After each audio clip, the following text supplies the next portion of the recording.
এসো এসো আমার পূজা চেরি। আমাকে তো প্রথমেই বলা হয়েছে মেকআপ কি জিনিস তোমার সাথে ভুলে যেতে হবে। আমরা সব ভুলে যাব, আমি মেকআপ যা আছে সব ফেলে দিব। কারণ আমরা একটু ষড়যন্ত্র করে নেই, আমি আর নিশো। আমি বাংলাদেশের মুভি ইন্ডাস্ট্রিতে এরকম কোন ছবি আমি দেখি নাই। দমের মাঠে তো খেলা হবে। এই কাজটার জন্য আমাদের প্রায় 2 বছরের প্রস্তুতি, যে আমরা যেন দম নিয়ে দমটা শেষ করতে পারি। এত ভিতরের স্তরের সাইকি নিয়ে কাজ করা হচ্ছে, এটা আসলে পোর্ট্রেশন করতে না একজন ডিরেক্টরের বা টোটাল টিমের দম লাগে। আমার কাছে সবকিছুই বিউটিফুল মনে হয়, আবার সবকিছুই আমি এক্সপ্লোর করছি নতুনভাবে এবং আমার নিজেকে ব্লেসড মনে হয়। এত বিশাল এবং এত বড় দায়িত্ব অনেক সময় অনেক ভার লাগে। তো আমার কাছে প্রথমে মনে হয় যে দমহীনতাই দমের আসল দম। এটা একটা প্রসেস। আমি ব্লেসড যে আমার টিম এটা ভেবেছে যে প্রোটাগনিস্টের বা যারাই পারফর্মার তাদের মধ্যে একজনকে বা আমাকে নিয়ে সেই আমাদের যে লোকেশন, রিয়েল লোকেশনে এই এক্সপিরিয়েন্সটা বা এই ট্রিপটা আমাকে শেয়ার করাবে। সো আমার জন্য এটা ভালো যে লোকেশনে আমি কাজ করব, সেখানে যে স্ক্রিপ্ট পড়া, আলোচনা করা, ক্রিয়েটিভ অ্যাঙ্গেল থেকে ভাবা, সেই পরিবেশের সাথে খাপ মানিয়ে নেওয়া। যেমন শুটিং যেদিনই হোক না কেন, তার 20 দিন আগে টিম চলে যাবে, 10 দিন আগে আমি চলে যাব, সামনে আমাদের শুট। সো এই প্রসেসটা আমার কাছে খুবই ইন্টারেস্টিং। দমের মাঠে তো খেলা হবে, দমটা রাখতে হবে, দম নিয়ে দমটা শেষ করতে পারি। আর কিছু বলার দরকার নেই, কারণ ওয়ান লাইনার গল্পই যথেষ্ট। যে এইরকম কোন প্রজেক্ট এর আগে তো আমার জানা মতে আমি করিনি। বাংলাদেশের কাজ কলকাতাতে যে পরিমাণ জনপ্রিয়, আমাদের প্রতি তাদের অন্যরকম ভালোবাসা। এই নিশো ভাইয়ের কথা, এই মোশাররফ ভাইয়ের কথা এই বলছে আর কি, যে নিশো ওই কদিনে 14 কেজি ওজন কমিয়েছে এই চরিত্রের জন্য। এই কাজটার জন্য আমাদের প্রায় 2 বছরের প্রস্তুতি শেষ পর্যায়ে, এখন কাজটা শুরু হচ্ছে। অনেক ভালো লাগা, অনেক অপেক্ষা, যেরকম দর্শকরা অপেক্ষা করছেন, আপনারা অপেক্ষা করছেন। তা সেই জায়গা থেকে প্রথমে আপনাদের কাছে দোয়া চাই আমরা সবাই, আমাদের টিমের পক্ষ থেকে, যে আমরা যেন দম নিয়ে দমটা শেষ করতে পারি। আমরা সবসময় নতুন নতুন কাজ, নতুন গল্প, নতুন চরিত্রে অভিনয় করার জন্য শিল্পীরা মুখিয়ে থাকে। তা এটা একটা বড় সুযোগ রেদন রনি সে আমাদেরকে দিয়েছে, বা সাথে প্রডিউসার শাকিল ভাই আছে, বা যারা যারা আমাদের পেছনে আছেন। এটা আমাদের জন্য চ্যালেঞ্জ। অ্যাজ এন অ্যাক্টর হিসেবে আমি যেটা বলতে চাই, নিশো অসাধারণ একজন অভিনেতা, পূজা চেরি অনেক ভালো অভিনেত্রী, অনেক জনপ্রিয় অভিনেত্রী। তা আমরা তিনজন এই প্রথম স্ক্রিন শেয়ার করব। এটা আমাদের জন্য এই সিনেমাতে একটা বড় একটা কাজে, এটা আমাদের জন্য কিন্তু চ্যালেঞ্জ। এবং খেলাটা কিভাবে হবে এটা আপনারাও যদি একটু আন্দাজ করেন, সেক্ষেত্রে আমাদের চেষ্টার কোনো কমতি থাকবে না। কথা দিতে পারি যে আমরা চেষ্টা করব আমাদের যে গল্প, যে চরিত্রটি আছে, আমাদের 100% বা 200% এফোর্ট দিয়ে আমরা সেই অভিনয়টা করতে। আমাকে তো প্রথমেই বলা হয়েছে মেকআপ কি জিনিস তোমার সাথে ভুলে যেতে হবে। আমরা সব ভুলে যাব, আমি মেকআপ যা আছে সব ফেলে দিব। বিশেষ করে এই যে এই মানুষটা এত কনফিউজ করে দেয়। আমি আসলে টেনশনে আছি যে শুটিংয়ে গিয়ে কি করবে এই মানুষটা।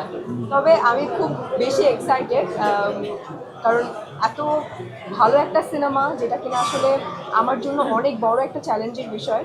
এবং আমার কাছে মনে হচ্ছে যে আপনি যেটা বলেন আমিও গুনি, কিন্তু মনে হচ্ছে এই সিনেমা করার পরে তখন আমার মনে হতে পারে যে না ঠিক আছে আমি গুনি এবং আমি কিছুটা হলেও অ্যাক্টিং পারি। এর আগে যত কাজ করেছি সব সব ঠিক আছে, ওগুলো সব ভালো কাজ, কিন্তু এই কাজের পরে আমার কাছে মনে হয় যে আমি আরো বেশি নিজেকে প্রুভ করতে পারবো। নিশো ভাইয়ের সাথে প্রথম কাজ ভালো লাগছে। চঞ্চল ভাইয়ের সাথে ছোটবেলায় কাজ করেছি, সেটাও ভালো লাগছে। এবং SBF আলফায় চোরকি, তাদের সাথেও প্রথম কাজ।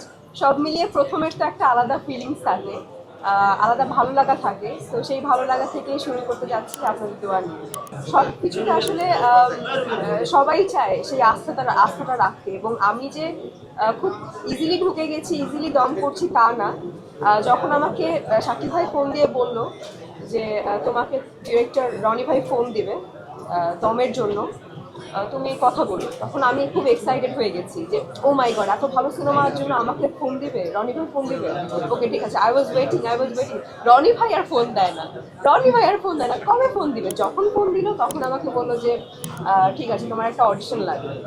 আমি বলছি অডিশন, মানে যেই জিনিসই নেন আমি এক পায়ে রাজি আছি, but I want to do দম। অডিশন দিলাম। অডিশনের পরেও মানে অনেক বেশি টেনশনে ছিলাম যে কি করবে। আমি কি অডিশনে পাশ করেছি নাকি আমি কি ফেল? বলবে যে না তোমার অডিশন ভালো হয়নি, তুমি তোমার সাথে অন্য কাজ হবে, এই প্রজেক্টটা থাক।